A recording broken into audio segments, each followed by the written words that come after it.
Hi everybody, in today's video I'm going to be talking about the Sony A7 Mark III. So without losing any time, let's get right into it. Alright, so it looks like we have some booklets to recycle. Thank you, Sony. Right off the bat I see the camera strap, and it looks like it has some better material than their previous ones.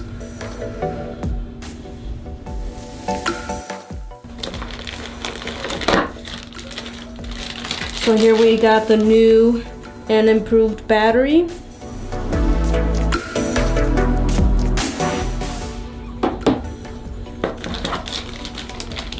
And here it looks like we got the USB wall charger or plug. What do you guys call it? Something like that, right? Last but not least, wait, I'm forgetting something, huh? Oh, there it is. So here is the USB Type-C, Type 3. I have no idea. I don't know about these USBs, but here it is. So they don't actually include the charger just to charge the battery. You have to charge it with the camera. And that's probably how they cut down on some costs for the price of this sexy beast. Alright. There it is. There it is. Alright, let me move everything out the way.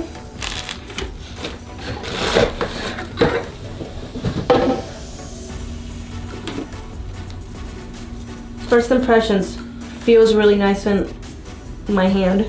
And my hands aren't too big, so I know like some people had a problem with their pinky, but I look like 12, so this fits perfectly in my hand. Wait, I should try putting on the battery, huh? So let's put the battery in, and let's see what we get. English. Da-da-da. Wait, I'm gonna skip ahead. Just gonna hit enter. Okay, whatever. And the battery's dead. Thank you, Sony. Battery's dead. So I'm gonna put the battery to charge, and in the meantime I'm just gonna get some B-roll of this sexy beast right here. Ah, doesn't smell like anything. So some key features that I want to point out on the Sony A7 III is that it is a full frame 24 megapixel sensor, and it is also back illuminated, which means it's gonna be super good in low light situations.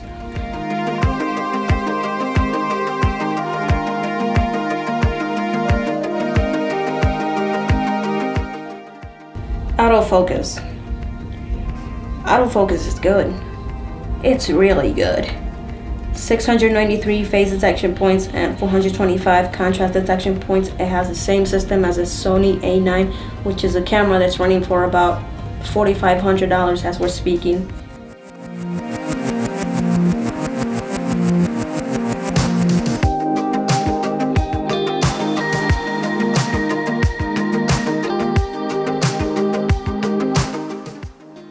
The Sony A7 III also supports 10 frames per second and silent shooting.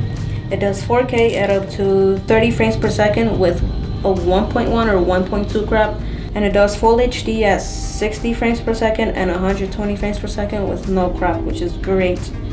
Dual SD cards.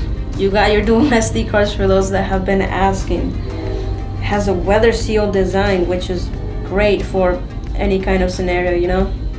I mean, what more can you ask for in a camera? Sony has really done it this time, and honestly, it would be a game changer if they put the flip out screen. Honestly, that's game over, Canon. Game over, Canon boys.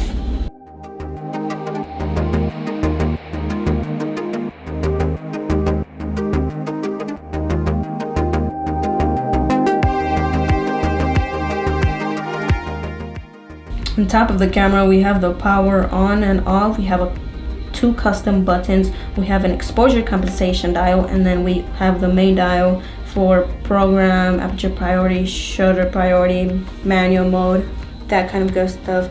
And then what's new is the S&Q, which is slow and quick motion, and that's for slow motion. Up front, we have a dial to control your shutter or your aperture, and you can set that either or in your settings. Next to the viewfinder, you will find the record button, which I actually kind of don't like. I kind of like the other one better, but that's okay, not a big deal. You asked for it and we got it. We got a joystick. And honestly, the buttons overall feel nice compared to the Sony A6500, which is where I'm coming from. Overall, I've came to the conclusion that the Sony A7 III is the #1 selling camera on B&H. I'm just kidding. Honestly, coming from the Sony A6500, this was a no-brainer for me. I sold one of my A6500s to get this because first, it is a full-frame sensor. It's much better in low light. It has a bigger battery. We got the joystick, dual SD cards, all that good stuff. So who is this camera for? Honestly, I can say that this camera will fit most needs for every photographer out there. Unless you shoot like architecture and want really high-res pictures, then I would recommend the Sony A7III, but that's a big price difference. For this video and photo, it's gonna do the job perfectly. So if you're a Canon user or Nikon user and you're tempted to make the switch to the Sony A7 III, I'd say go for it. You will not be happy. You will not be happy. You will not be happy. You will not be happy. It will make your life so much easier with the EVF, the autofocus, the improved autofocus in general. It's gonna make your life so much easier. And that's gonna wrap up this video. I really hope you guys enjoyed it. If not, please feel free to hit the thumbs down button. And if you guys actually like it, please leave a comment below. If you guys have any questions, suggestions on future videos, please feel free to do so. Peace.